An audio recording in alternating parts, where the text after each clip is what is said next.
ನಮಸ್ಕಾರ 30 ಸುದ್ದಿ 30 ನಿಮಿಷ ವಿಶೇಷ ಬುಲೆಟಿನ್ಗೆ ಸ್ವಾಗತ. ನಾನು ಚೇತನ್ ಹೂಗಾರ್, ನನ್ನ ಜೊತೆ ಇದ್ದಾರೆ ನನ್ನ ಕಲೀಗ್ ನಾನು ಚೈತ್ರಾ ರಾಜ್. ವೀಕ್ಷಕರೇ, ಇವತ್ತು ಬೆಳಗ್ಗಿಂದ ಆಗಿರುವಂತಹ ವಿದ್ಯಮಾನಗಳ ಪ್ರಮುಖ ಸುದ್ದಿಗಳನ್ನು ಒಂದೊಂದಾಗಿ ನೋಡ್ತಾ ಹೋಗೋಣ. ಕರುನಾಡಲ್ಲಿ ಅಮೂಲ್ ಬ್ರ್ಯಾಂಡ್ ಹಾಗೂ ನಂದಿನಿ ಬ್ರ್ಯಾಂಡ್ ವಾರ್ ಜೋರಾಗ್ತಾ ಇದೆ. ನಂದಿನಿ ಬ್ರ್ಯಾಂಡ್ಗೆ ಸಡ್ಡು ಹೊಡೆಯೋದಕ್ಕೆ ಅಮೂಲ್ ಮುಂದಾಗಿದೆ. ಗುಜರಾತ್ ಮೂಲದ ಅಮೂಲ್ ಬ್ರ್ಯಾಂಡೆಡ್ ಹಾಲು, ಮೊಸರು, ತುಪ್ಪ ಎಂಟ್ರಿಗೆ ಕನ್ನಡಿಗರ ಭಾರಿ ವಿರೋಧ ವ್ಯಕ್ತವಾಗ್ತಿದೆ. ಐಸ್ ಕ್ರೀಮ್ ಸೇರಿದಂತೆ ಹಲವು ಉತ್ಪನ್ನಗಳನ್ನು ಬೆಂಗಳೂರಿನಲ್ಲಿ ಮಾರಾಟ ಮಾಡ್ತಿದ್ದ ಅಮೂಲ್ ಈಗ ಹಾಲು ಮತ್ತು ಮೊಸರನ್ನು ಕ್ವಿಕ್ ಕಾಮರ್ಸ್ ಪ್ಲಾಟ್ಫಾರ್ಮ್ ಮೂಲಕ ಮನೆಗಳಿಗೆ ತಲುಪಿಸಲು ಮುಂದಾಗಿದೆ. ಇದಕ್ಕೆ ಕನ್ನಡಿಗರು ಭಾರಿ ವಿರೋಧವನ್ನ ವ್ಯಕ್ತಪಡಿಸ್ತಾ ಇದ್ದು, ಸೇವ್ ನಂದಿನಿ KMF ಹ್ಯಾಶ್ಟ್ಯಾಗ್ನೊಂದಿಗೆ ಅಭಿಯಾನವನ್ನ ಶುರು ಮಾಡಿದ್ದಾರೆ. ಇನ್ನು ಸರ್ಕಾರ ವಿರುದ್ಧ ಕರವೇ ಪ್ರವೀಣ್ ಶೆಟ್ಟಿ ಬಣ ಆಕ್ರೋಶವನ್ನ ವ್ಯಕ್ತಪಡಿಸಿದೆ. ಕರ್ನಾಟಕದ ಹೆಮ್ಮೆ ನಂದಿನಿಯನ್ನ ಮುಗಿಸಲು ಸರ್ಕಾರವೇ ಸಂಚು ರೂಪಿಸಿದೆ. ಕನ್ನಡಿಗರಾದ ನಾವು ಸುಮ್ಮನೆ ಬಿಡೋದಿಲ್ಲ ಅಂತ ಕರವೇ ಪ್ರವೀಣ್ ಶೆಟ್ಟಿ ಹೇಳಿಕೆ ಕೊಟ್ಟಿದ್ದಾರೆ. ಇನ್ನು ನಟಿ ಸಂಜನಾ ಗಲ್ರಾನಿ KMF ನಮ್ಮ ಹೆಮ್ಮೆ, ನಂದಿನಿ ಹಾಲು ನಮ್ಮ ತಾಯಿ ಇದ್ದಂತೆ ಅಂತ ಹೇಳಿದ್ದಾರೆ. ಹಾಲನ್ನ ಉತ್ಪಾದನೆ ಮಾಡಲಿಕ್ಕೆ ಪ್ರೋತ್ಸಾಹವನ್ನ ಕೊಡದೆ ಹಾಲಿನ ಅಭಾವವನ್ನ ತರಿಸಿ ಇವತ್ತು ನಂದಿನಿಯನ್ನ ಮುಗಿಸಲಿಕ್ಕೆ ರಾಜ್ಯ ಸರ್ಕಾರ, ಮಹಾಮಂಡಳಿ ಒಕ್ಕೂಟ ಮತ್ತು ಅಮೂಲ್ ಸಂಸ್ಥೆ ಜಂಟಿಯಾಗಿ ಕೆಲಸವನ್ನ ಮಾಡ್ತಾ ಇದೆ. ಕನ್ನಡಿಗರು ಈ ಕೂಡಲೇ ನಾವೆಲ್ಲ ಇದನ್ನ ತೀವ್ರವಾಗಿ ವಿರೋಧವನ್ನ ಮಾಡ್ತಾ ಇದ್ದೀವಿ. ಈ ಕೂಡಲೇ ಅಮೂಲ್ ಸಂಸ್ಥೆಯನ್ನ ಕರ್ನಾಟಕದಿಂದ ಓಡಿಸುವಂತ ಕೆಲಸವನ್ನ ಕನ್ನಡಿಗರು ಮಾಡಬೇಕಾಗಿದೆ. ರೈತರ ಬೆನ್ನೆಲುಬಾದಂತ ನಂದಿನಿಯನ್ನ ಉಳಿಸುವಂತ ಕೆಲಸವನ್ನ ನಾವೆಲ್ಲ ಮಾಡಬೇಕಾಗಿದೆ. ಸರ್ಕಾರ ರೈತರಿಗೆ ಪ್ರೋತ್ಸಾಹ ಧನವನ್ನ ಕೊಟ್ಟು ಭೂಸಾ ರೇಟ್ಗಳನ್ನ ಕಮ್ಮಿ ಮಾಡಿ ಸಾಯ್ತಾ ಇರುವಂತಹ ಹಸುಗಳಿಗೆ ಸೂಕ್ತ ಚಿಕಿತ್ಸೆ ವ್ಯವಸ್ಥೆಯನ್ನು ಕೊಟ್ಟು ಈ ಕೂಡಲೇ ರೈತರಿಗೆ ಪ್ರೋತ್ಸಾಹವನ್ನ ಮಾಡಿ. ಇಲ್ಲ ಅಂದ್ರೆ ಮುಂದಿನ ದಿನಗಳಲ್ಲಿ ನಿಮಗೆ ಓಟನ್ನ ಯಾರು ಹಾಕಲ್ಲ. ನಂದಿನಿಯನ್ನ ಮುಗಿಸ್ಲಿಕ್ಕೆ ಹೊರಟ್ರೆ ನೀವು ಖಂಡಿತವಾಗ್ಲೂ ಇಡೀ ಕನ್ನಡಿಗರನ್ನ ಮುಗಿಸ್ಲಿಕ್ಕೆ ಹೊರಟಂಗಾಗುತ್ತೆ ಅನ್ನೋ ಎಚ್ಚರಿಕೆಯನ್ನು ಕೊಡೋದ್ರ ಮುಖಾಂತರ ಅಮೂಲ್ ಈ ದೇಶದಿಂದ, ಈ ರಾಜ್ಯದಿಂದ ಓಡಿಸುವಂತ ಕೆಲಸ ಮಾಡಬೇಕಾಗಿದೆ. ಗುಜರಾತಿಗಳು ಇವತ್ತು ಇಡೀ ದೇಶವನ್ನ ಮುಗಿಸ್ಲಿಕ್ಕೆ ಹೊರಡ್ತಾ ಇದ್ದಾರೆ. ಎಚ್ಚರಗೊಳ್ಳಬೇಕಾಗಿದೆ. ಕನ್ನಡಿಗರು ಇದರ ವಿರುದ್ಧ ತೀವ್ರವಾದ ಹೋರಾಟವನ್ನ ಮಾಡಬೇಕಾಗಿದೆ. ಆಲ್ರೆಡಿ ನಮ್ಮ ಫಾರ್ಮರ್ಸ್ಗೆ ತುಂಬಾ ಕಷ್ಟ ಇದೆ. ಆ್ಯಂಡ್ ನಾವು ನಾರ್ತ್ ಇಂಡಿಯಾನಲ್ಲಂತೂ ನೋಡಿದ್ದೀವಿ, ಹಿಂದೆ ತುಂಬ ಫಾರ್ಮರ್ಸು, ತುಂಬ ರೈತರು ಸೂಸೈಡೇ ಮಾಡ್ಕೊಂಡಿದ್ದಾರೆ ಏನೂ ಸಹಾಯ ಇಲ್ಲದೆ. ನಮ್ಮ ಜನ, ನಮ್ಮ ರೈತರು, ನಮ್ಮ ಕರ್ನಾಟಕದ ರೈತರು ಮೇಲಿರಬೇಕು. ಆ್ಯಂಡ್ ನಮಗಿದು ಒಂದು ಕಂಫರ್ಟ್ ಕೊಟ್ಟಿದ್ದು ನಂದಿನಿ ಹಾಲು. ನಮ್ಮ ಚೈಲ್ಡ್ಹುಡ್ ಫಸ್ಟಿಂದನೂ ಇದೇ ಹಾಲು ನಾವು ಕುಡ್ಕೊಂಡು ಬಂದಿದ್ದೀವಿ. ಅದರ ಸಾಥು ನಾವು ಬಿಡಬಾರದು. ಯಾವುದೇ ಹೊಸ ಬ್ರ್ಯಾಂಡ್ ಬರಲಿ, ನಾವು ನಮ್ಮ ತಾಯಿ ಸಾಥ್ ಬಿಡಕ್ಕಾಗತ್ತಾ? ನಾವು ನಮ್ಮ ತಂದೆಯ ಸಾಥ್ ಬಿಡಕ್ಕಾಗತ್ತಾ? ಯಾರಾದರೂ ದೊಡ್ಡವರೇ ಬಂದು ಹೇಳಿ, ನಾನು ನಿಮ್ಮ ತಾಯಿ, ನಾನು ನಿಮ್ಮ ತಂದೆ ಅಂತ. ನಂದಿನಿ ಬ್ರ್ಯಾಂಡ್ ಮುಗಿಸಲು ಸರ್ಕಾರ ಹೊರಟಿದೆ. ನಾವು ಎಚ್ಚರಿಸಿದ್ರೂ ಸರ್ಕಾರ ಸುಮ್ಮನಿದೆ ಅಂತ ಸರ್ಕಾರದ ವಿರುದ್ಧ ಮಾಜಿ ಸಿಎಂ HDK ವಾಗ್ದಾಳಿ ನಡೆಸಿದ್ದಾರೆ. ಸಿಎಂ ಬೊಮ್ಮಾಯಿ ಹಾಗೂ ಶೋಭಾ ಕರಂದ್ಲಾಜೆ ಹೇಳಿಕೆ ಗಮನಿಸಿದ್ದೇನೆ.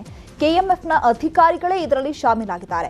KMF ಮೇಲಿನ ದಾಳಿ ಬಗ್ಗೆ ಸರ್ಕಾರಕ್ಕೆ ಪರಿಜ್ಞಾನವೇ ಇಲ್ಲ. ಗುಜರಾತ್ ನಾಯಕರನ್ನ ಮೆಚ್ಚಿಸಲು ಹೊರಟಿದ್ದಾರೆ ಅಂತ HDK ಕಿಡಿಕಾರಿದ್ರು. ಮುಗಿಸ್ಲಿಕ್ಕೆ ಹುನ್ನಾರ ನಡೀತಾ ಇದೆ ಅಂತಂತೂ ನಾವು ಎಚ್ಚರಿಸ್ತಾ ಇದ್ದೇವೆ. ಈಗ 3ನೇ ಹಂತದಲ್ಲಿ ಏನು ನಡೀತಿದೆ, ಸಂಪೂರ್ಣ ಮುಳುಗಿಸ್ಲಿಕ್ಕೆ ಹೊರಟಿರ್ತಕ್ಕಂಥದ್ದು. ಅದಕ್ಕೆ ಎಚ್ಚೆತ್ತುಕೊಳ್ಳಿ ಅಂತ ಹೇಳ್ತಾ ಇದ್ದೆ. ನಂದಿನಿ ಬ್ರ್ಯಾಂಡ್ ಇದೆಯಲ್ಲ, ಅಮೂಲ್ಗಿಂತ ಏನು ಕಡಿಮೆ ಇಲ್ಲ. ರಾಷ್ಟ್ರದಲ್ಲಿ ನಾವು 2ನೇ ಹಂತಕ್ಕೆ ಬಂದಿದ್ದೇವೆ.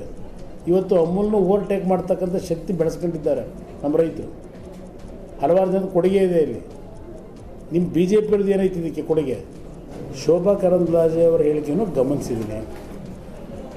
ಅವರಿಗೆ ಏನಾದರೂ ವಿಷಯ ಗೊತ್ತಿದ್ದರೆ ಮುಖ್ಯಮಂತ್ರಿಗಳಿಗೆ ಅದರ ಹಿಂದುಗಡೆ ಬ್ಯಾಕ್ಗ್ರೌಂಡ್ ಇರ್ತಕ್ಕಂಥದ್ದೇನೋ ತರಿಸ್ಕೋಬೇಕು. ಇಲ್ಲಿ ಯಾವ ರೀತಿಯಲ್ಲಿ ನಮ್ಮ KMFನ ಅಧಿಕಾರಿಗಳೇ ಇದರಲ್ಲಿ ಇನ್ವಾಲ್ವ್ ಆಗ್ತಾ ಇದ್ದಾರೆ. ಅವರೇ ಎಲ್ಲಿ ದುಡ್ಡು ಹೊಡಿಬೇಕಷ್ಟೇ. ಅವ್ರಿಗೆ ಅದು ಬಿಟ್ಟು KMF ಮೇಲೆ ಆಗ್ತಕ್ಕಂಥ ದಾಳಿ ಏನು ನಡೀತಿದೆ ಈಗ, ಅದಕ್ಕೆ ಪರಿಜ್ಞಾನ ಇಲ್ಲ ಇವ್ರಿಗಿನ್ನೂ. ಇನ್ನು HDK ಹಾಗೂ ಕಾಂಗ್ರೆಸ್ಸಿಗರ ಆರೋಪಕ್ಕೆ ಸಿಎಂ ಬೊಮ್ಮಾಯಿ ತಿರುಗೇಟು ಕೊಟ್ಟಿದ್ದಾರೆ. ಸ್ಪಷ್ಟತೆ ಇದೆ ನಮಗೆ. Nandini is A national brand. Karnataka ಸೀಮಿತ ಅಲ್ಲ, ನಾವು ಬೇರೆ ಬೇರೆ ರಾಜ್ಯಗಳಲ್ಲೂ ಕೂಡ ನಂದಿನಿ ಬ್ರ್ಯಾಂಡನ್ನು ಮಾಡಿದ್ದೇವೆ. ಹಾಲು ಉತ್ಪಾದನೆ ಹೆಚ್ಚಾಗುವಂಥದ್ದು ಮತ್ತು ಅದಕ್ಕೆ ಪ್ರೋತ್ಸಾಹಧನ ಕೊಟ್ಟಿದ್ದು ನಾವು. ಅದಕ್ಕೆ ದೊಡ್ಡ ಪ್ರಮಾಣದಲ್ಲಿ ಮೆಗಾ ಡೈರಿಗಳನ್ನು ನಮ್ಮ ಕಾಲದಲ್ಲಿ ಸ್ಥಾಪನೆ ಆಗ್ತಾಯಿದೆ. ಪ್ರೊಡಕ್ಷನ್ ಕೆಪಾಸಿಟಿ ಹೆಚ್ಚಾಗ್ತಾಯಿದೆ, ಪ್ರಾಡಕ್ಟ್ ಕೆಪಾಸಿಟಿ ಹೆಚ್ಚಾಗ್ತಾಯಿದೆ, ಮಾರುಕಟ್ಟೆನೂ ಕೂಡ ಇದೆ. ಆದ್ದರಿಂದ ನಮ್ಮ ನಂದಿನಿ ಬ್ರ್ಯಾಂಡ್ ನಂಬರ್ 1 ಆಗ್ತದೆ ಸ್ವಲ್ಪ ದಿವಸದಲ್ಲಿ. ರಾಜ್ಯದಲ್ಲಿ ವಿಧಾನಸಭೆ ಚುನಾವಣೆಗೆ ರಣೋತ್ಸಾಹ ಜೋರಾಗ್ತಾ ಇದೆ. 3 ಪಕ್ಷಗಳಲ್ಲಿ ಅಳದು ತೂಗಿ ಅಭ್ಯರ್ಥಿಗಳನ್ನ ಆಯ್ಕೆ ಮಾಡ್ತಿದ್ದಾರೆ. ಇತ್ತ ಬಿಜೆಪಿ ಅಭ್ಯರ್ಥಿಗಳ ಆಯ್ಕೆ ಪ್ರಕ್ರಿಯೆ ದೆಹಲಿಯಲ್ಲಿ ಜೋರಾಗಿ ನಡೀತಾ ಇದೆ. ಬಹುತೇಕ ನಾಳೆ ರಾತ್ರಿ ಅಭ್ಯರ್ಥಿಗಳ ಫೈನಲ್ ಪಟ್ಟಿ ರೆಡಿಯಾಗುವ ಸಾಧ್ಯತೆ ಇದೆ. ಇವತ್ತು ದೆಹಲಿಯ ಬಿಜೆಪಿ ಅಧ್ಯಕ್ಷ ಜೆಪಿ ನಡ್ಡಾ ಮನೆಯಲ್ಲಿ ಬಿಜೆಪಿ ನಾಯಕರು ಹೈ ವೋಲ್ಟೇಜ್ ಮೀಟಿಂಗ್ ಅನ್ನ ಮಾಡ್ತಿದ್ದಾರೆ. ಸಭೆಯಲ್ಲಿ ಅಮಿತ್ ಶಾ, ಧರ್ಮೇಂದ್ರ ಪ್ರಧಾನ್, ಅರುಣ್ ಸಿಂಗ್, ಸಿಎಂ ಬೊಮ್ಮಾಯಿ ಹಾಗೂ ಯಡಿಯೂರಪ್ಪ ಭಾಗಿಯಾಗಿದ್ದಾರೆ. ಇನ್ನು ದೆಹಲಿಯಲ್ಲಿ ಸಿಎಂ ಬೊಮ್ಮಾಯಿ ಮಾತನಾಡಿದ್ದು ಎಲ್ಲ 224 ಕ್ಷೇತ್ರಗಳ ಬಗ್ಗೆಯೂ ಚರ್ಚೆ ನಡೆಸಲಾಗುತ್ತೆ. ವಿಸ್ತೃತ ಚರ್ಚೆಯ ಬಳಿಕ ಅಭ್ಯರ್ಥಿಗಳ ಪಟ್ಟಿ ಪ್ರಕಟಿಸ್ತೀವಿ ಅಂತ ಹೇಳಿದರು. ವಿಧದಲ್ಲಿ ಎಲ್ಲ ಮಾಹಿತಿಗಳಿದೆ ಸರ್ವೆಯಿಂದ ಮತ್ತು ನಮ್ಮ ಕ್ಷೇತ್ರ, ಜಿಲ್ಲಾ ಮತ್ತು ರಾಜ್ಯದ ಎಲ್ಲ ಮಾಹಿತಿ ಇದೆ. ಅವೆಲ್ಲ ಮಾಹಿತಿ ಇಟ್ಕೊಂಡು ಪ್ರಿಲಿಮಿನರಿ ಎಲ್ಲ ಚರ್ಚೆ ಆಗ್ತದೆ, ಸಾಧಕ ಬಾಧಕ ಚರ್ಚೆ ಆಗ್ತದೆ. ಅದಾದಮೇಲೆ ನಾಳೆ ಸಾಯಂಕಾಲ 5 ಗಂಟೆಗೆ ಪಾರ್ಲಿಮೆಂಟ್ರಿ ಬೋರ್ಡ್ ಇದೆ. ಅಲ್ಲಿ ಅಂತಿಮವಾಗಿ ಪ್ರಧಾನಮಂತ್ರಿಗಳು ಉಪಸ್ಥಿತರಿರ್ತಾರೆ. ಅವರ ನೇತೃತ್ವದಲ್ಲಿ ಪ್ರಧಾನಮಂತ್ರಿ ಬಿಜೆಪಿ ಪರ ಪ್ರಚಾರಕ್ಕೆ ಸ್ಯಾಂಡಲ್ವುಡ್ನ ನಟ ಕಿಚ್ಚ ಸುದೀಪ್ ಸಜ್ಜಾಗಿದ್ದಾರೆ. ಏಪ್ರಿಲ್ 15ರ ಬಳಿಕ ಕಿಚ್ಚ ಚುನಾವಣಾ ಪ್ರಚಾರದ ಅಖಾಡಕ್ಕಿಳಿಯಲಿದ್ದಾರೆ. ಪ್ರಚಾರಕ್ಕೂ ಮುನ್ನ ಸುದೀಪ್ ಜೊತೆ ಸಿಎಂ ಮತ್ತೊಮ್ಮೆ ಚರ್ಚಿಸಲಿದ್ದಾರೆ. ಎಲ್ಲೆಲ್ಲಿ ಪ್ರಚಾರ ಮಾಡಬೇಕು ಎಂದು ಸಿಎಂ ಸೂಚನೆಯನ್ನ ನೀಡಲಿದ್ದು, ಸಿಎಂ ಹೇಳಿದ ಕ್ಷೇತ್ರಗಳಲ್ಲಿ ಸುದೀಪ್ ಕ್ಯಾಂಪೇನ್ ಮಾಡಲಿದ್ದಾರೆ. ಇನ್ನು ದೆಹಲಿಯಲ್ಲಿ ಮಾತನಾಡಿರೋ ಸಿಎಂ ಬೊಮ್ಮಾಯಿ, ಸುದೀಪ್ ನಮಗೆ ಬೆಂಬಲ ನೀಡಿರೋದಕ್ಕೆ ಕಾಂಗ್ರೆಸ್ಗೆ ನಡುಕ ಹುಟ್ಟಿದೆ ಅಂತ ಹೇಳಿದರು. ನಮ್ಮ ಬೆಂಬಲವನ್ನು ಕೊಟ್ಟಿದ್ದಾರೆ. ಯಾವಾಗಲೂ ಕೂಡ ಯಾವುದಾದ್ರೂ ಒಂದು ಆ್ಯಕ್ಟರ್ ಪೊಲಿಟಿಕಲಿ ಸಪೋರ್ಟ್ ಮಾಡಿದಾಗ ಅವ್ರ ಆ್ಯಡು ಇದು ನಿಷೇಧ ಮಾಡಬೇಕನ್ನುವಂಥ ಅರ್ಜಿಗಳು ಇಲೆಕ್ಷನ್ ಕಮಿಷನ್ ಅದರ ನನಗೆ ಹಾಸ್ಯಾಸ್ಪದ ಅನ್ನಿಸ್ತಾ ಇದೆ. ಕಾಂಗ್ರೆಸ್ನಲ್ಲಿ ಹಲವಾರು ಆ್ಯಕ್ಟರ್ಗಳು ಬಂದು ಪ್ರಚಾರ ಮಾಡಿದ್ದಾರೆ. ಹಲವಾರು ಜನ ಅಲ್ಲಿ ಮಂತ್ರಿಗಳಾಗಿದ್ದಾರೆ, ಅಂಬರೀಷ್ನಿಂದ ಹಿಡಿದು ಎಲ್ಲರೂ. ಅವರು ಬಳಕೆ ಮಾಡಿದರೆ ಎಲ್ಲವೂ ಸರಿ. ಇವತ್ತು ನಾವು ಮಾಡಿರುವಂಥ ಕಾರ್ಯಕ್ರಮ ನನ್ನ ವೈಯಕ್ತಿಕ ಸಂಬಂಧದಿಂದ ಇವತ್ತು ಅತ್ಯಂತ ಪ್ರಭಾವಶಾಲಿ. 3-4 ದಿನಗಳಲ್ಲಿ ಜೆಡಿಎಸ್ 2ನೇ ಪಟ್ಟಿ ಬಿಡುಗಡೆ ಮಾಡ್ತೀವಿ ಅಂತ ಮಾಜಿ ಸಿಎಂ ಎಚ್ ಡಿ ಕುಮಾರಸ್ವಾಮಿ ಹೇಳಿದ್ದಾರೆ. ಈಗ ಸಾಕಷ್ಟು ಒತ್ತಡಗಳು ಇದೆ, ಅಲಾನ್ಮೆಂಟ್ ಆಗಬೇಕಾಗಿದೆ. ಕೆಲವು ಕಡೆ ಮತದಾರರು ನಮಗೆ ಮತ ಹಾಕೋದಕ್ಕೆ ರೆಡಿ ಆಗಿದ್ದಾರೆ. ಕೆಲವು ಕ್ಷೇತ್ರಗಳಲ್ಲಿ ಅಭ್ಯರ್ಥಿ ಕೊರತೆ ಇದೆ, ಆ ಕೊರತೆ ನೀಗಿಸುವ ಕೆಲಸ ಆಗ್ತಿದೆ. ಕಾಂಗ್ರೆಸ್ನವರು ಶಾಸಕರನ್ನೇ ರಾಜೀನಾಮೆ ಕೊಡಿಸಿ ಪಕ್ಷಕ್ಕೆ ಸೇರಿಸಿಕೊಂಡ್ರು. ಈಗ ಹಲವರು ಜೆಡಿಎಸ್ ಪಕ್ಷಕ್ಕೆ ಸೇರ್ಪಡೆ ಆಗ್ತಿದ್ದಾರೆ ಅಂತ ಹೇಳಿದರು. ಬ್ಯುಸಿ ಇದ್ದೀನಿ, ಇನ್ನೂ ಹಲವಾರು ರೀತಿ ಒತ್ತಡಗಳಿದೆ. ಆ ಒತ್ತಡಗಳಿಗೆ ಸ್ವಲ್ಪ ರೀಅಲೈನ್ಮೆಂಟ್ಗಳು ಬೇರೆ ಆಗಬೇಕೀಗ. ಅದಕ್ಕೋಸ್ಕರ ನಾನು ಮೊದಲೇ ಹೇಳಿದ್ದೇನೆ, ನನಗೆ ಕೆಲವು ಓಟ್ ಹಾಕ್ಸ್ಕೊಳ್ತಕ್ಕಂಥ ಜನ ಓಟ್ ಹಾಕ್ಲಿಕ್ಕೆ ತಯಾರಾಗಿದ್ದಾರೆ. ನಾವು ಇನ್ನೂ ಒಂದು 3-4 ದಿವಸ ಏನು ಪ್ರಪಂಚ ಮುಳುಗೋಗಲ್ಲ. ರಾಷ್ಟ್ರೀಯ ಪಕ್ಷದ ಇನ್ನೂ ಮೊದಲನೇ ಪಟ್ಟಿನೇ ಆಗಿಲ್ಲ. ಆಲ್ರೆಡಿ JDSನ ಮುಳುಗಿಸ್ಲಿಕ್ಕೆ ಶಾಸಕರುಗಳನ್ನ ತುಂಬ್ಕೊಂಡು ಹೋದ್ರಲ್ವೇ, ಕಾಂಗ್ರೆಸ್ನಲ್ಲಿ ಶಾಸಕರುಗಳನ್ನೇ ರಾಜೀನಾಮೆ ಕೊಡಿಸಿ ಕರ್ಕೊಂಡಿದ್ರಲ್ವೇ. ಈಗ ಮುಂದೆ ಶಾಸಕರಾಗ್ತಕ್ಕಂಥ ಹಲವಾರು ಪ್ರಮುಖರು ಪಕ್ಷಕ್ಕೆ. ಬೆಂಗಳೂರಿನ ಸಿದ್ದರಾಮಯ್ಯ ನಿವಾಸಕ್ಕೆ ಟಿಕೆಟ್ ಆಕಾಂಕ್ಷಿ ಬೆಂಬಲಿಗರ ದಂಡೆ ಹರಿದು ಬರ್ತಾ ಇದೆ. ಶಿಕಾರಿಪುರ ಟಿಕೆಟ್ ಆಕಾಂಕ್ಷಿಯಾಗಿರೋ ಗೌಣಿ ಮಹಂತೇಶ್ ಸಿದ್ದರಾಮಯ್ಯರನ್ನ ಭೇಟಿಯಾಗಿದ್ದಾರೆ. ಈ ವೇಳೆ ಮಾತನಾಡಿರೋ ಮಹಂತೇಶ್, ಶಿಕಾರಿಪುರದಲ್ಲಿ ಮ್ಯಾಚ್ ಫಿಕ್ಸಿಂಗ್ ಮಾಡಿಕೊಂಡಿದ್ದಾರೆ ಅನ್ನೋದು ಸತ್ಯಕ್ಕೆ ದೂರವಾದ ಮಾತು. ಯಡಿಯೂರಪ್ಪ ಜೊತೆ ಮ್ಯಾಚ್ ಫಿಕ್ಸಿಂಗ್ ಮಾಡಿಕೊಳ್ಳುವ ದುರ್ಗತಿ ನನಗೆ ಬಂದಿಲ್ಲ. ಶಿಕಾರಿಪುರದಲ್ಲಿ ಕಾಂಗ್ರೆಸ್ನ 10 ಜನ ಆಕಾಂಕ್ಷಿಗಳಿದ್ದಾರೆ. ಯಾರಿಗೆ ಟಿಕೆಟ್ ಕೊಟ್ಟರೂ ಪಕ್ಷಕ್ಕಾಗಿ ದುಡಿಯುತ್ತೀನಿ ಅಂತ ಹೇಳಿದ್ದಾರೆ. ದಾಸರಹಳ್ಳಿ ವಿಧಾನಸಭಾ ಕ್ಷೇತ್ರದ ಕಾಂಗ್ರೆಸ್ನಲ್ಲಿ ಭಿನ್ನಮತ ಭುಗಿಲೆದ್ದಿದೆ. ದಾಸರಹಳ್ಳಿ ಕಾಂಗ್ರೆಸ್ ಟಿಕೆಟ್ 2ನೇ ಪಟ್ಟಿಯಲ್ಲೂ ಕೂಡ ಘೋಷಣೆಯಾಗದಿದ್ದಕ್ಕೆ ಟಿಕೆಟ್ ಆಕಾಂಕ್ಷಿ ಕೃಷ್ಣಮೂರ್ತಿ ಅಸಮಾಧಾನವನ್ನ ಹೊರಹಾಕಿದ್ದಾರೆ. ಕ್ಷೇತ್ರದಲ್ಲಿ 5 ವರ್ಷಗಳಿಂದ ನಿರಂತರವಾಗಿ ಕಾಂಗ್ರೆಸ್ ಕಟ್ಟಿ ಬೆಳೆಸಿದ್ದೇನೆ. ಈಗ ಚುನಾವಣೆ ಹತ್ತಿರ ಬರ್ತಾ ಇರುವಾಗ ಬಿಜೆಪಿಯ ಧನಂಜಯ್ ಎಂಬುವವರನ್ನ ಕರ್ಕೊಂಡು ಬಂದಿದ್ದಾರೆ. ಆ ಧನಂಜಯ್ ಮೇಲೆ ಕ್ರಿಮಿನಲ್ ಕೇಸ್ಗಳಿವೆ. ಧನಂಜಯ್ಗೆ ಟಿಕೆಟ್ ಕೊಟ್ಟರೆ ಕ್ಷೇತ್ರದ ಬಹುಪಾಲು ಕಾರ್ಯಕರ್ತರು ಸಾಮೂಹಿಕ ರಾಜೀನಾಮೆ ಕೊಡ್ತೇವೆ ಅಂತ ಎಚ್ಚರಿಕೆಯನ್ನ ಕೊಟ್ಟಿದ್ದಾರೆ. ಕ್ಷೇತ್ರದಲ್ಲಿ ಕೆಲಸ ಮಾಡಿದ್ದೀವಿ. ಅಧ್ಯಕ್ಷರಿಗೆ CLP ನಾಯಕರಿಗೆಲ್ಲ ಗೊತ್ತಿದೆ. 2018ರಲ್ಲಿ ನೀವು ಟಿಕೆಟ್ ಕೊಟ್ಟಾಗ ಕೃಷ್ಣಮೂರ್ತಿ ಅಂದರೆ ಯಾರು ಅಂತ ಗೊತ್ತಿರಲಿಲ್ಲ. ಆದರೆ 2023ಕ್ಕೆ ಬದಲಾವಣೆ ಆಗಿದೆ. 5 ವರ್ಷದಲ್ಲಿ ಅವರು ಕಷ್ಟ ಸುಖಗಳಿಗೆ ನಾವೆಲ್ಲ ಭಾಗಿಯಾಗಿದ್ದೀವಿ. ಇವತ್ತು ಏಕಾಏಕಿ ಯಾರೋ ಒಬ್ಬ 420 ಧನಂಜಯ ಅಂತ ಬಂತು. ಅದೆಲ್ಲ ರೆಕಾರ್ಡ್ ನೋಡಿದ್ರೆ ವಿದ್ಯಾನಪುರದಲ್ಲಿ ಅವ್ರ ಮೇಲೆ ಕೇಸ್ ಆಗಿದೆ. ಇವತ್ತು ನೀವು ನಿಮ್ಮನ್ನ ಪೊಲೀಸರು ಕುತ್ತಿಪಟ್ಟಿರ್ಕೊಂಡು ಎಳೆದಾಡ್ತಾರೋ ಒಬ್ಬ ಕ್ಯಾಂಡಿಡೇಟ್ ಅಂದರೆ ನೀವಲ್ಲಿ ನಮ್ಮ ಸ್ಥಳೀಯವಾಗಿರ್ತಕ್ಕಂಥ ನಮ್ಮ ಕಾರ್ಯಕರ್ತರಿಗೆ ಏನು ಮೆಸೇಜ್ ಕೊಟ್ಟಂಗಾಯ್ತು. ನಾನು ಅಧ್ಯಕ್ಷರಿಗೆ ಇವತ್ತು ನಾನು ನೇರವಾಗಿ ಹೇಳ್ತೇನೆ, ಬದಲಾವಣೆ ಮಾಡಿ, ನಿಮ್ಮ ಮನಸ್ಸನ್ನ ಬದಲಾವಣೆ ಮಾಡಿ ದಯವಿಟ್ಟು. ಕಾಂಗ್ರೆಸ್ ಎರಡನೇ ಪಟ್ಟಿ ಬಿಡುಗಡೆ ಬೆನ್ನಲ್ಲೇ ಬಂಡಾಯದ ಬಿಸಿ ತಟ್ಟಿದೆ. ಕಾಂಗ್ರೆಸ್ ಟಿಕೆಟ್ ಕಾಯ್ತಪ್ಪಿದ್ದಕ್ಕೆ ಟಿಕೆಟ್ ಆಕಾಂಕ್ಷಿಗಳು ಸಿಡಿದೆದ್ದಿದ್ದಾರೆ. ಬಾಗಲಕೋಟೆಯ ಬೀಳಗಿ ಕಾಂಗ್ರೆಸ್ನಲ್ಲಿ ಬಂಡಾಯದ ಬೇಗುದಿ ಜೋರಾಗಿದೆ. ಪ್ರಬಲ ಆಕಾಂಕ್ಷಿ ಬಸವಪ್ರಭು ಸರನಾಡಗೌಡ ತೀವ್ರ ಅಸಮಾಧಾನವನ್ನ ವ್ಯಕ್ತಪಡಿಸಿದ್ದಾರೆ. 2018 ಚುನಾವಣೆ ಮುಗಿದ್ಮೇಲೆ ನಾನು ಮುಂದಿನ ಚುನಾವಣೆ ನಿಂದಿರೋದಿಲ್ಲ, ನೀವು ಯಾರು ತಯಾರಿ ಮಾಡ್ಕೋರಿ, ನಿಮ್ಮ ಪರವಾಗಿ ನಾನು ನಿಂತು ಕೆಲಸ ಮಾಡ್ತೀನಿ ಅಂತೇಳಿ ನನಗಾಗಲಿ ಶಿವಾನಂದ ನಿಂಗೂರವ್ರಿಗಾಗಲಿ ಗೋತವ್ರಿಗಾಗಲಿ ಹೇಳಿದ್ದನ್ನು ನಾವು ಕಂಡಿದ್ವಿ. ಅದಕ್ಕೆ ನಾವು ಸ್ವಾಭಾವಿಕವಾಗಿ ಅವ್ರು ನಿಂದಿರೋದಿಲ್ಲ ಅಂದರೆ ನಮ್ಮ 3 ಮಂದಿಯೊಳಗೆ ಯಾರೇ ಕೊಟ್ಟರು ನಾವು ಪಕ್ಷದಿಂದ ಮಾಡಬೇಕು ಅನ್ನೋಂಥ ಒಂದು ವಿಚಾರದಲ್ಲಿ ನಾವು ಬಂದಿದ್ದೆ. ಬಹಳಷ್ಟು ವಿಚಾರದಲ್ಲಿ ಮನಸ್ಸಿಗೆ ನೋವಾಗುವಂಥ ಒಂದು ವಾತಾವರಣ ಜಿಲ್ಲಾ ನಾಯಕರು ಕೆಲವೊಬ್ಬರು ಮಾಡಿದ್ದಾರೆ. ಮಧುಗಿರಿ ಕ್ಷೇತ್ರದ ಟಿಕೆಟ್ ಸಿಗದ ಹಿನ್ನೆಲೆಯಲ್ಲಿ ಮಾಜಿ ಶಾಸಕ ಕೆಎನ್ ರಾಜಣ್ಣ ಶಿಷ್ಯ ಕಾಂಗ್ರೆಸ್ಗೆ ಗುಡ್ ಬೈ ಹೇಳಿದ್ದಾರೆ. ಕೆಎನ್ ರಾಜಣ್ಣ ಶಿಷ್ಯ ಕೊಂಡವಾಡಿ ಚಂದ್ರಶೇಖರ್ ಅವರು ಕಾಂಗ್ರೆಸ್ ಪ್ರಾಥಮಿಕ ಸದಸ್ಯತ್ವಕ್ಕೆ ರಾಜೀನಾಮೆ ಕೊಟ್ಟಿದ್ದಾರೆ. ನಾಳೆ ಮಧುಗಿರಿಯಲ್ಲಿ ಜೆಡಿಎಸ್ಗೆ ಸೇರ್ಪಡೆಯಾಗಲಿದ್ದಾರೆ.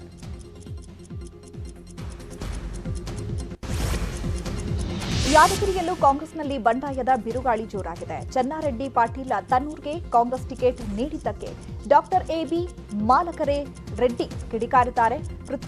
ಪುತ್ರಿ ಡಾಕ್ಟರ್ ಅನುರಾಗ ಅವರಿಗೆ ಕಾಂಗ್ರೆಸ್ ಟಿಕೆಟ್ ಸಿಗುವ ನಿರೀಕ್ಷೆಯಲ್ಲಿದ್ರು, ಆದರೆ ಟಿಕೆಟ್ ಸಿಕ್ಕಿಲ್ಲ. ಹೀಗಾಗಿ ಪಕ್ಷೇತರ ಅಭ್ಯರ್ಥಿ ಇಲ್ಲವೇ ಪ್ರಾದೇಶಿಕ ಪಕ್ಷವೊಂದರ ಟಿಕೆಟ್ ಪಡೆದು ಸ್ಪರ್ಧೆಗೆ ಮುಂದಾಗಿದ್ದಾರೆ.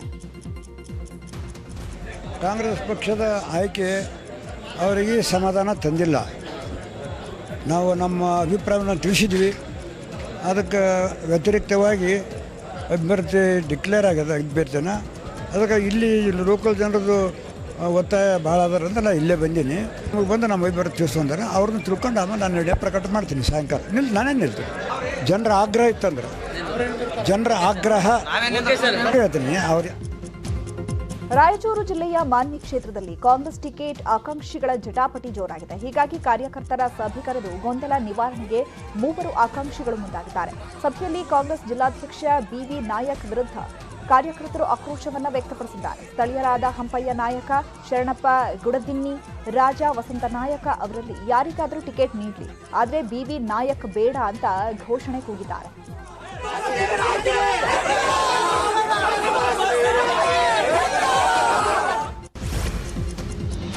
ಮೊಳಕಾಲ್ಮೂರು ಕ್ಷೇತ್ರದಲ್ಲೂ ಕಾಂಗ್ರೆಸ್ ಭಿನ್ನಮತ ಸ್ಫೋಟವಾಗಿದೆ. ಕೂಡ್ಲಿಗಿ ಬಿಜೆಪಿ ಶಾಸಕ ಸ್ಥಾನಕ್ಕೆ ರಾಜೀನಾಮೆ ನೀಡಿ ಕಾಂಗ್ರೆಸ್ಗೆ ಬಂದಿದ್ದ ಎನ್ವೈ ಗೋಪಾಲಕೃಷ್ಣಗೆ ಟಿಕೆಟ್ ಘೋಷಿಸಲಾಗಿದೆ.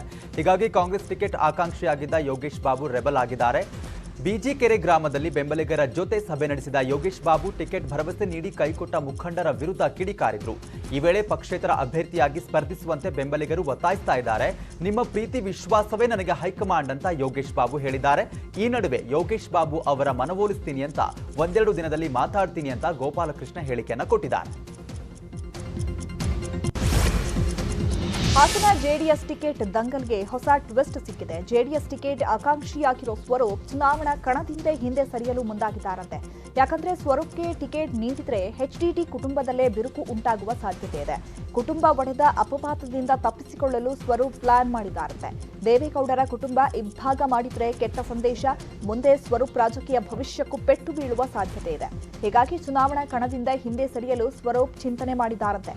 ಭವಾನಿ ರೇವಣ್ಣ ಪರ ಕೆಲಸ ಮಾಡಲು ಸ್ವರೂಪ್ ಸಜ್ಜಾಗಿದ್ದಾರಂತೆ. ಕಲಬುರಗಿ ಅಫ್ಜಲ್ಪುರ ಕ್ಷೇತ್ರದಲ್ಲಿ ಅಣ್ಣನ ವಿರುದ್ಧ ತಮ್ಮ ತೊಡೆ ತಟ್ಟಿ ನಿಂತಿದ್ದಾರೆ. ಬಿಜೆಪಿ ಟಿಕೆಟ್ಗಾಗಿ ಮಾಜಿ ಶಾಸಕ ಮಾಲಿಕಯ್ಯ ಗುತ್ತೇದಾರ್ ವರ್ಸಸ್ ನಿತಿನ್ ಗುತ್ತೇದಾರ್ ಫೈಟ್ ನಡೀತಾ ಇದೆ. ಬಿಜೆಪಿ ಟಿಕೆಟ್ ಸಿಗದಿದ್ರೆ ಸ್ವತಂತ್ರ ಅಭ್ಯರ್ಥಿ ಆಗ್ತೀನಿ ಅಂತ ನಿತಿನ್ ಗುತ್ತೇದಾರ್ ಹೇಳಿದ್ದಾರೆ. ಇತ್ತ ಇದೊಂದು ಬಾರಿ ಅವಕಾಶ ಕೊಡಿ ಮಾಲಿಕಯ್ಯ ಗುತ್ತೇದಾರ್ ಬಿಜೆಪಿ ನಾಯಕರಿಗೆ ಮನವಿ ಮಾಡಿದ್ದಾರಂತೆ. ಹೀಗಾಗಿ ನಾಯಕರಿಗೆ ಯಾರಿಗೆ ಟಿಕೆಟ್ ಕೊಟ್ಟರು ಕೂಡ ಅಫ್ಜಲ್ಪುರ ಬಿಜೆಪಿಯಲ್ಲಿ ಬಂಡಾಯದ ಬಿಸಿ ತಟ್ಟಲಿದೆ. ಸರಿ ಇಲ್ಲ ವಾತಾವರಣ. ನೀವು ನಾ ಯಾವತ್ತೂ ಕೂಡ ಒಂದೇ ಮಾತು ಹೇಳ್ತೀವಿ, ಅಭಿವೃದ್ಧಿ ಪರ್ವ ಭಾಳ ಹೇಳ್ತೀವಿ, ರಾಜಕಾರಣಿ ಹೇಳ್ತೀವಿ, ಅಭಿವೃದ್ಧಿ ಪರ್ವ ಹೇಳ್ತೀವಿ, ಎಲ್ಲ ಹೇಳ್ತೀವಿ. ನಿಮ್ಮ ಸುಖ ದುಃಖದಲ್ಲಿ ನಾನು ಯಾವತ್ತೂ ರಾಜ್ಯದಲ್ಲಿ ಚುನಾವಣಾ ಪ್ರಚಾರ ಜೋರಾಗಿದೆ. ಸೊರಬದಲ್ಲಿ ಪ್ರಚಾರಕ್ಕೆ ತೆರಳಿದ್ದ ಶಾಸಕ ಕುಮಾರ್ ಬಂಗಾರಪ್ಪಗೆ ಮತದಾರರು ಕ್ಲಾಸ್ ತೆಗೆದುಕೊಂಡಿದ್ದಾರೆ. ಕುಪ್ಪಗಡ್ಡೆ ಹೋಬಳಿ ತಾಳಗುಪ್ಪ ಗ್ರಾಮದ ತೋಟ ತೆರವಿನಲ್ಲಿ ಶಾಸಕರ ಕೈವಾಡವಿದೆ ಅಂತ ಆರೋಪಿಸಿದರು. ಈ ವೇಳೆ ಪುಟ್ಟನಹಳ್ಳಿ ಗ್ರಾಮಸ್ಥರು ಹಾಗೂ ಶಾಸಕರ ಮಧ್ಯೆ ಮಾತಿನ ಚಕಮಕಿ ನಡೆಯಿತು.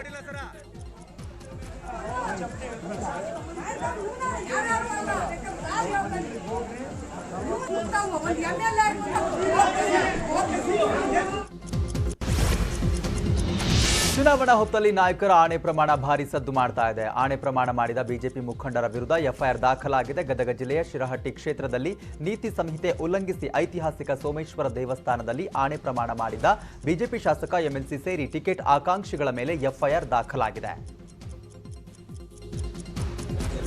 ಕಂಕಣಬದ್ಧನಾಗಿ ನನ್ನ ಪಕ್ಷ ಯಾರನ್ನೇ ಅಭ್ಯರ್ಥಿಯನ್ನಾಗಿಸಿದರೂ ಅನ್ಯ ಪಕ್ಷದ ಕಡೆಗೆ ಮುಖ ಮಾಡದೆ ಪಕ್ಷಕ್ಕೆ ದ್ರೋಹ ಮಾಡದೆ ಯಾರೊಂದಿಗೂ ಒಳ ಒಪ್ಪಂದ ಮಾಡಿಕೊಳ್ಳದೆ. ಮಂಡ್ಯ ಜಿಲ್ಲೆಯ ರೈತ ಸಂಘ ಮತ್ತು ಕಾಂಗ್ರೆಸ್ ನಡುವೆ ಹೊಂದಾಣಿಕೆ ರಾಜಕಾರಣಕ್ಕೆ ಬ್ರೇಕ್ ಹಾಕಲು ಮುಂದಾಗಿದ್ದಾರೆ. ಈ ಕುರಿತು ಮಾತನಾಡಿರುವ ಮಾಜಿ ಸಚಿವ ಚಲುವರಾಯಸ್ವಾಮಿ, ಮಂಡ್ಯ ಕ್ಷೇತ್ರದ ರೈತ ಸಂಘದ ಅಭ್ಯರ್ಥಿ ಮಧುಚಂದರ್ ಯಾರ ಮಾತು ಕೇಳ್ತಿಲ್ಲ, ಅವರ ಪಕ್ಷದ ಮಾತನ್ನ ಧಿಕ್ಕರಿಸಿ ಸ್ಪರ್ಧೆ ಮಾಡೋದಾಗಿ ಹೇಳಿದ್ದಾರಂತೆ. ಮಂಡ್ಯ ಕ್ಷೇತ್ರದಲ್ಲಿ ಕಾಂಗ್ರೆಸ್ಗೆ ರೈತ ಸಂಘ ಬೆಂಬಲ ನೀಡಬೇಕು ಅಂತ ಹೇಳಿದರು. ಅವ್ರ ಪಕ್ಷದ ತೀರ್ಮಾನನೂ ಧಿಕ್ಕರಿಸೋ ರೀತಿಯಲ್ಲಿ ಮಧುಚಂದನ್ ಮಾಡ್ತಾ ಇದ್ದಾರೆ ಅನ್ನೋದು ರಿಪೋರ್ಟ್ ಬಂದಿದೆ. ನೋಡೋಣ, ಅದನ್ನು ಇನ್ನೂ ಟೈಮ್ ಇದೆ, ಮಾತಾಡ್ತೀವಿ. ಸೊ ನಾವು ಪಕ್ಷದ ಯಾರು ಪಾಂಡವಪುರದಲ್ಲಿ ನಮಗೆ ಸಪೋರ್ಟ್ ಬೇಕು ಅಂತ ಕೇಳಿದ್ರು ರೈತ ಸಂಘದವರು, ಸರ್ವದೇವಪುರದವರು, ಅವ್ರ ಹತ್ರ ನಾವು ಬೇರೆ ಕಡೆ ಮಂಡ್ಯದಲ್ಲಿ ಕ್ಯಾಂಡಿಡೇಟ್ ಹಾಕೋದು ಬೇಡ. ಬ್ಯಾಡರಹಳ್ಳಿ ಠಾಣಾ ವ್ಯಾಪ್ತಿಯಲ್ಲಿ ಚುನಾವಣಾ ಅಧಿಕಾರಿಗಳು ದಾಳಿ ನಡೆಸಿ 1,57,00,000 ಮೊತ್ತದ ಕುಕ್ಕರ್ ಮತ್ತು ತವವನ್ನು ಸೀಸ್ ಮಾಡಿದ್ದಾರೆ. ದಾಳಿಯಲ್ಲಿ 4,533 ಕುಕ್ಕರ್ಗಳು, 10,964 ತವಗಳು ಪತ್ತೆಯಾಗಿವೆ. ಕುಕ್ಕರ್ ಮತ್ತು ತವ ಯಾರಿಗೆ ಸೇರಿದ್ದು, ಎಲ್ಲಿಗೆ ಸಪ್ಲೈ ಆಗ್ತಿತ್ತು ಎಂಬ ಮಾಹಿತಿ ಇನ್ನೂ ಕೂಡ ಸಿಕ್ಕಿಲ್ಲ. ಅಧಿಕಾರಿಗಳು ಎಲ್ಲಾ ವಸ್ತುಗಳನ್ನು ವಶಪಡಿಸಿಕೊಂಡು ತನಿಖೆಯನ್ನು ಮುಂದುವರೆಸಿದ್ದಾರೆ. ಈ ನಡುವೆ ಗದಗದ ಬಿಂಕದಕಟ್ಟಿ ಚೆಕ್ ಪೋಸ್ಟ್ನಲ್ಲಿ ಸೂಕ್ತ ದಾಖಲೆ ಇಲ್ಲದೆ ಸಾಗಾಟ ಮಾಡ್ತಿದ್ದ 8 ಲಕ್ಷ ರೂಪಾಯಿ ಮೌಲ್ಯದ 78 ರೇಷ್ಮೆ ಸೀರೆಗಳನ್ನು ಜಪ್ತಿ ಮಾಡಲಾಗಿದೆ.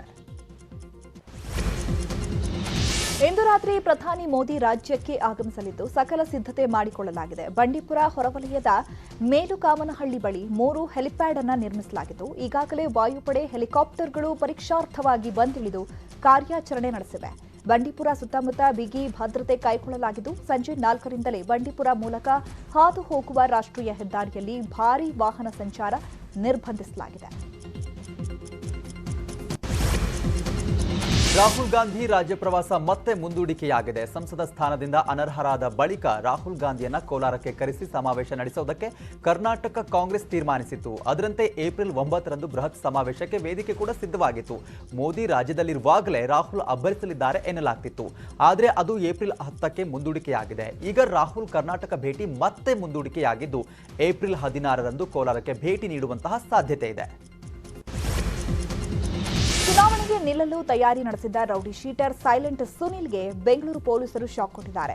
ಅಮೃತಹಳ್ಳಿ ಪೊಲೀಸರು ಸೈಲೆಂಟ್ ಸುನಿಲ್ನಿಂದ ಸಿಆರ್ಪಿಸಿ 110 ಅಡಿಯಲ್ಲಿ ಬಾಂಡ್ ಬರೆಸಿಕೊಂಡಿದ್ದಾರೆ. ಚುನಾವಣೆ ಸಮಯದಲ್ಲಿ ಯಾವ ರೀತಿಯಲ್ಲಿ ಕಾನೂನು ಮೀರಿ ಕೆಲಸ ಮಾಡಬಾರದು, ಯಾವ ಅಪರಾಧ ಕೃತ್ಯದಲ್ಲಿ ಹಾಗೂ ರಾಜಕೀಯ ವಿಚಾರಕ್ಕೆ ಅಕ್ರಮವಾಗಿ ಎಂಟ್ರಿ ಆಗುವಂತಿಲ್ಲ.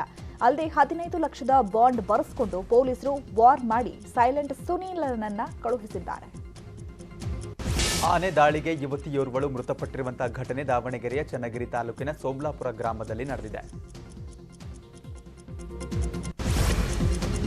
ದೇಶದಲ್ಲಿ ಮತ್ತೆ ಕೊರೋನಾ ಆತಂಕ ಶುರುವಾಗಿದೆ. 15ರಿಂದ 20 ದಿನಗಳಲ್ಲಿ ದೇಶದಲ್ಲಿ ಕೊರೋನಾ ಸಂಖ್ಯೆ ಹೆಚ್ಚಾಗಲಿದೆಯಂತೆ.